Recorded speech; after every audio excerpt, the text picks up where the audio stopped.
এদেশে গত 5 তারিখে শেখ হাসিনা সরকার পতনের পরপরই প্রথমেই আপনার এদেশের বুকে দম্ভের সাথে দাঁড়িয়ে থাকা যে সমস্ত ভাস্কর্য ছিল সেগুলা ভেঙে চুরমার হয়ে গেল, মাটির সাথে মিশে গেল।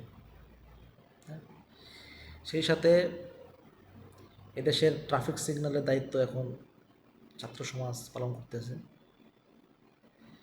তারা এদেশের সংখ্যালঘু যারা আছে তাদের মন্দির পাহারা দিচ্ছে। সেই সাথে তারা সারা বাংলাদেশকে পরিষ্কার পরিচ্ছন্ন করার উদ্যোগ গ্রহণ করছে।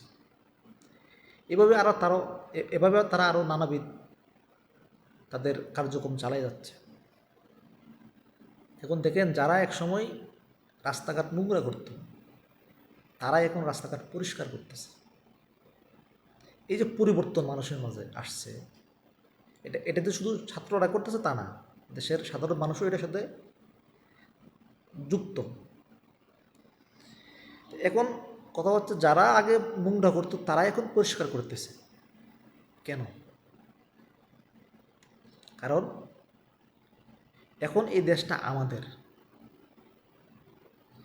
যখন আপনি একটা জিনিসকে যখন আপনার নিজের মনে করতে শিখবেন, যখন আপনি বুঝবেন যে জিনিসটা আমারও, এটার মধ্যে আমারও অংশ আছে, আপনার নিজের মতো করে ভাবতে পারবেন,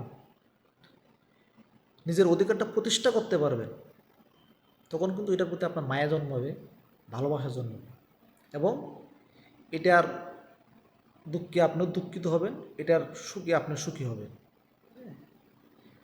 তো এখন প্রশ্ন হচ্ছে যে তাহলে এতদিন কি এ দেশটা আমাদের ছিল না? না, এতদিন আসলেই এ দেশটা আমাদের ছিল না। দেখতেন না শেখ হাসিনা সরকার কী বলতো? উনি প্রায়ই বলতেন, এই দেশটা আমার বাবার এই দেশ, আমার বাবা এই দেশটা স্বাধীন করছে, এটা আমার দেশ, এটা আমার বাবার দেশ। একজন সরকার প্রধান যদি এইভাবে কথা বলে, তাহলে মানুষের মধ্যে তো দেশপ্রেম বলতে যে একটা জিনিস আছে, এটা তো জাগবে না। দেশের প্রতি মায়া মমতা ভালোবাসা তো জন্মাবে না।